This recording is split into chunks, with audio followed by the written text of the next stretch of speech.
Œil vif, peau pigmentée et un comportement agressif.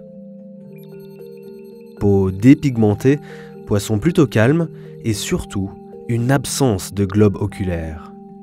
Ces deux descriptions opposées concernent pourtant la même espèce de poisson, Astyanax mexicanus. Ils vivent généralement dans les eaux douces de surface en Amérique centrale. Mais une petite sous-population s'est retrouvée au cours de son histoire, isolée dans des grottes souterraines. Le poisson dit cavernicole est l'exemple type d'un groupe d'animaux isolés qui a dû, au fil des générations, s'adapter à un nouvel environnement. Aujourd'hui, une équipe de chercheurs part en expédition dans l'obscurité des sous-sols mexicains pour étudier ces poissons dans leur habitat naturel et tenter de faire de la lumière sur les mécanismes de l'évolution.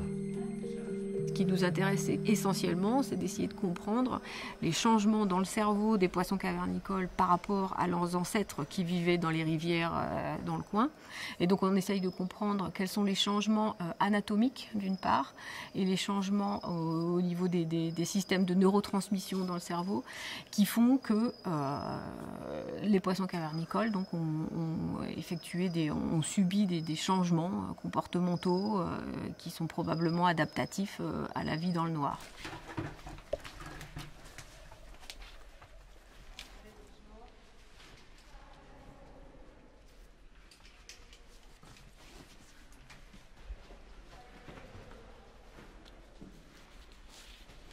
L'objectif, c'est d'échantillonner le milieu naturel pour essayer de comprendre un petit peu leurs conditions de vie, parce que leur gros problème principal au fond de la grotte, c'est trouver de la nourriture et puis trouver des partenaires sexuels pour se reproduire dans le noir. Il y en a 3 là-dedans ou il y en a 2? Il y a ceux de la petite mare? I don't know, look at the pit.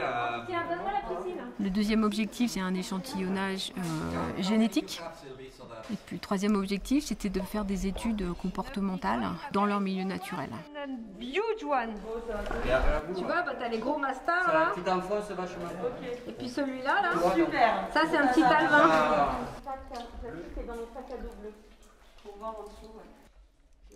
On avait deux objectifs sur les études comportementales, c'était l'olfaction, investigation sur le système olfactif, et puis les manips acoustiques, communication acoustique. Et ces deux types d'expérimentation in situ, donc olfaction et communication acoustique, c'est dans une optique d'essayer de comprendre les compensations sensorielles qui ont pu avoir lieu de manière adaptative, des changements comportementaux pour s'adapter donc à la vie dans le noir, puisque ces poissons ont perdu leurs yeux. Comment communiquent-ils? Comment font-ils pour s'orienter dans le noir? Comment font-ils pour trouver de la nourriture dans le noir? C'est donc ces compensations sensorielles, donc là au niveau olfactif et au niveau acoustique, qu'on essaye d'étudier dans le milieu naturel, encore une fois, pour corroborer les études de labo.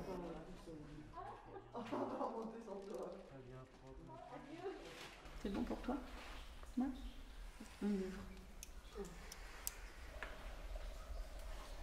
Le principe de l'expérience, c'est de perfuser des odeurs, qui est un acide aminé qu'on perfuse en concentration calculée, dosée précisément. Donc ça va permettre de voir à quelle concentration les poissons vont adopter un comportement de recherche alimentaire, ce qui permet ainsi de déterminer le seuil de détection olfactif des poissons.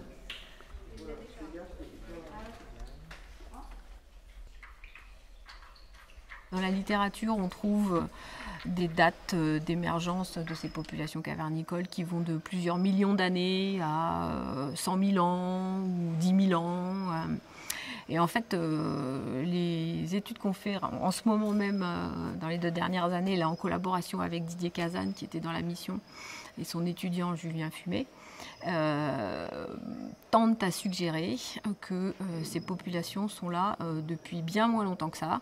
Les modèles et les simulations de Didier et Julien suggèrent 20 000 ans. Donc en fait, finalement, il ne faut peut-être pas si longtemps que ça pour faire un poisson cavernicole à partir d'un ancêtre de type surface qui a des yeux et qui est pigmenté. 4. S'il faut si peu de temps à ces poissons pour s'adapter et subir des changements morphologiques et comportementaux tels que là, vous les avez vus, ils sont complètement dépigmentés, totalement aveugles et ils ont des comportements particuliers, c'est très probablement qu'il n'y a pas eu besoin de mutations nouvelles qui sont arrivées pendant que les poissons sont déjà dans les grottes, mais que probablement, pour leur adaptation à la vie cavernicole, ils ont puisé dans le répertoire de polymorphisme et de diversité génétique qu'il y avait dans les populations ancestrales de surface et qui étaient peut-être des polymorphismes qui se sont avérés être avantageux et adaptatifs pour la vie dans le noir, qui ont donc été sélectionnés et qui les ont aidés à survivre dans leur grotte.